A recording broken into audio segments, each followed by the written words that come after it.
Working in the corporate world can be a fulfilling experience, but it can also be the source of some of the deepest traumas, especially if you have dedicated 2 decades or more to a single company. Hello, everyone, and welcome to my premiere podcast.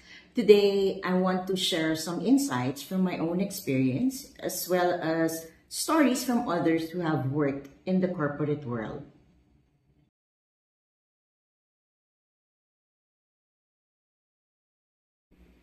I have spent nearly 3 decades in this environment, but the most remarkable period was my 20 years of service. It wasn't easy. Adjusting to a new environment, learning new things, and meeting new people.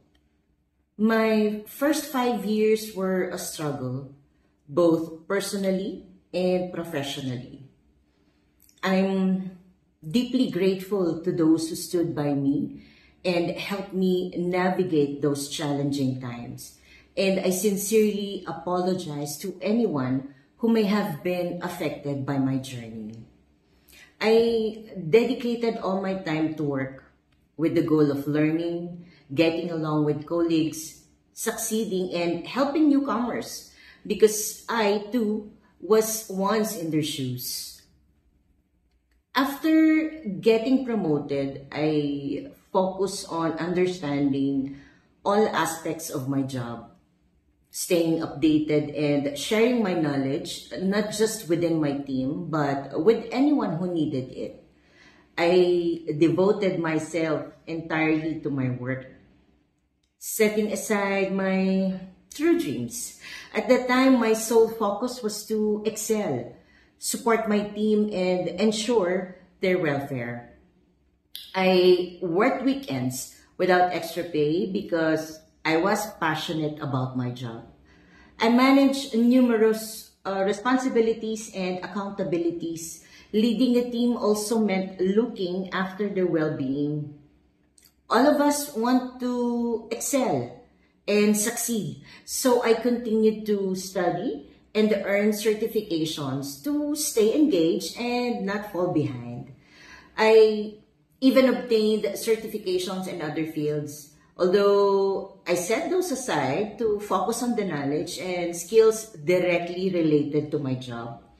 Despite all the hard work and the countless responsibilities on my plate, the stress eventually turned into anxiety. And that anxiety evolved into depression. Balancing both personal and professional challenges was incredibly difficult, but I managed as best as I could, constantly reminding myself to stay strong and not let the pressures get to me. However, life is a way of testing us, and the office stressors only intensified my mental health. Mental health struggles pushing me from bad to worse. So realizing I needed help, I decided to seek professional support and also turned to my hidden passion, abstract painting. This creative outlet allowed me to regain my confidence and rebuild my strength to face challenges once again.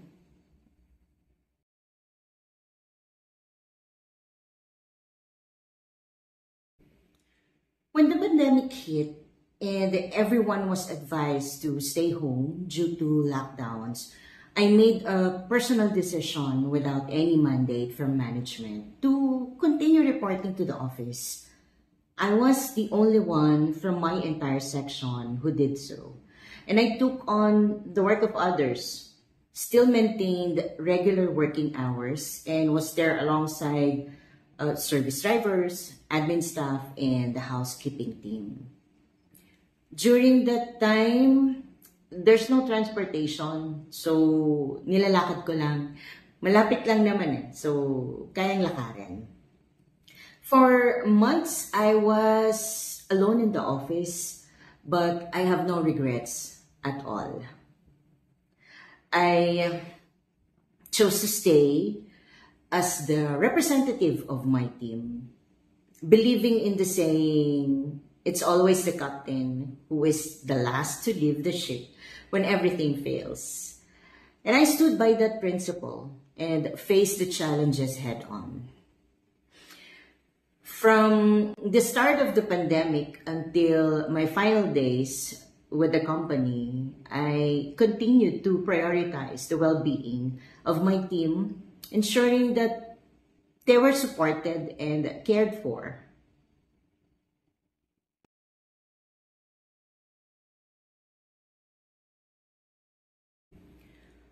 All employees are unique. Some are deeply committed, some are just going through the motions, and some might have hidden agendas.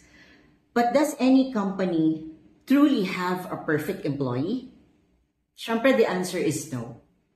Of course, none of us are perfect, and everyone deserves a second chance when things go wrong, especially considering the length of service, the contributions made, and the value we have brought to our work and our colleagues.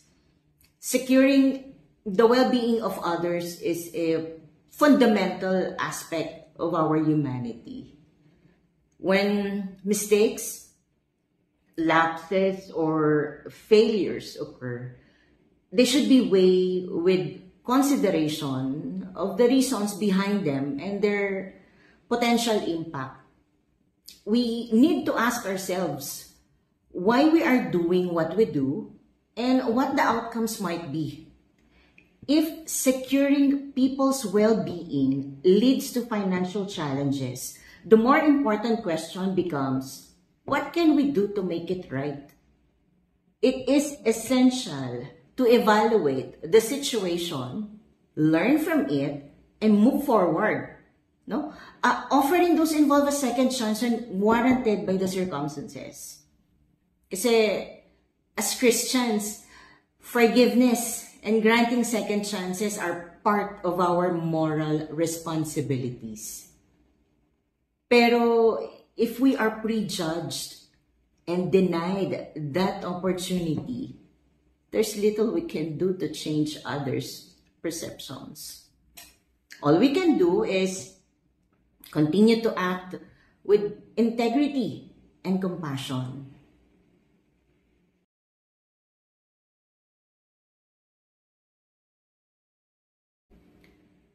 We have employees who are the primary breadwinners for their families, with many relying on them entirely, especially when they have sick parents, and are solely responsible for managing medical expenses. And we all know, here in the Philippines, medical costs are one of the heaviest financial burdens anyone can face. So if these employees are not given a second chance, their entire families could be at risk until they find new employment. And while some might be fortunate enough to find a new job quickly or have savings to rely on, what happens to those who don't? Is denying them a second chance truly reflective of our humanity?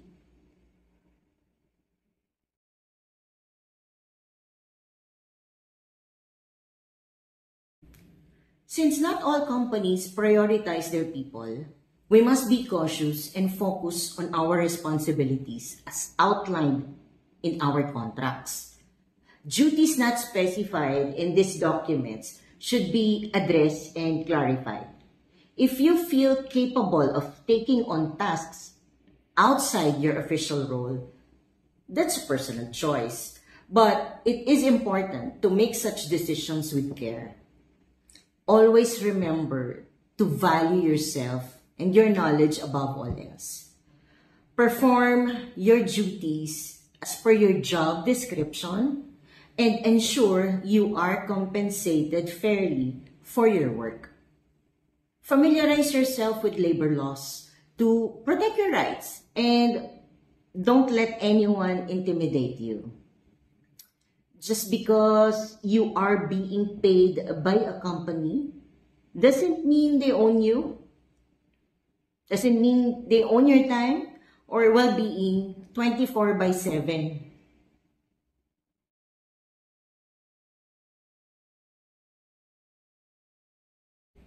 Make sure to carve out time for yourself and your family, especially. Your non-working hours should not be consumed by work. Otherwise, your mental well-being could be at serious risk. Prioritizing your personal time is essential for maintaining a healthy balance and preventing burnout.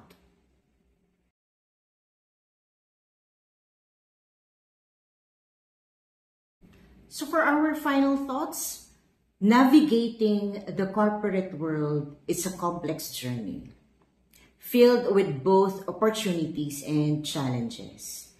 It is crucial to remember that while work can be a significant part of our lives, it should never consume our entire existence. Prioritizing self-care, understanding your rights, and maintaining a healthy work-life balance are essential for long-term success and well-being. Every employee has unique circumstances and deserves compassion and understanding, especially when faced with personal challenges. As we move forward in our careers, let's strive to create an environment where second chances are given and human dignity is upheld. Above all, value yourself and your contributions. Know your worth and ensure that your work aligns with your values and personal goals. By doing so, you not only protect your mental health, but also pave the way for a more fulfilling professional journey.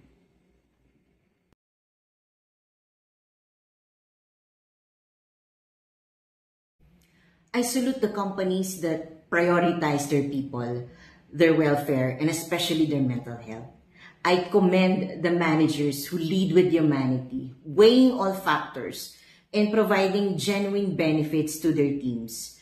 I applaud organizations that value PPT, people, process, and technology in equal measure. My admiration extends to leaders who truly embrace the notion of treating their employees as family, making the office feel like a second home. I honor those who genuinely express empathy, reject prejudgment, and appreciate the contributions of their people. Thank you po to all the leaders and organizations who recognize that employees are individuals, not just cogs in a machine. Your commitment to treating people with respect and compassion makes a meaningful difference.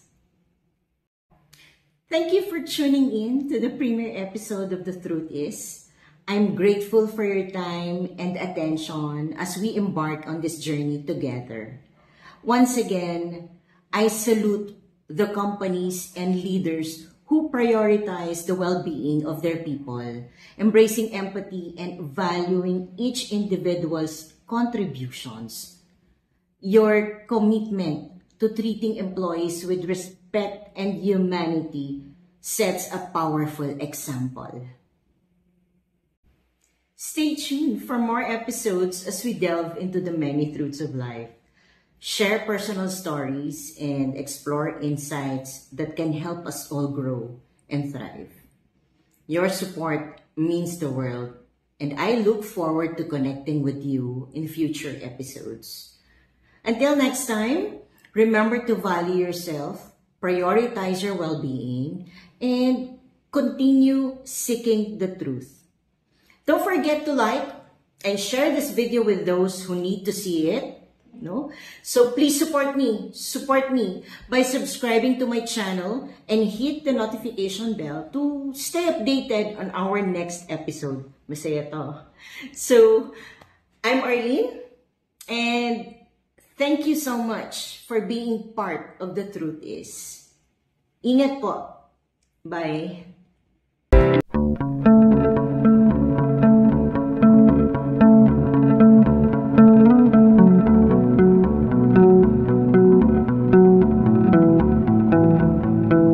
you.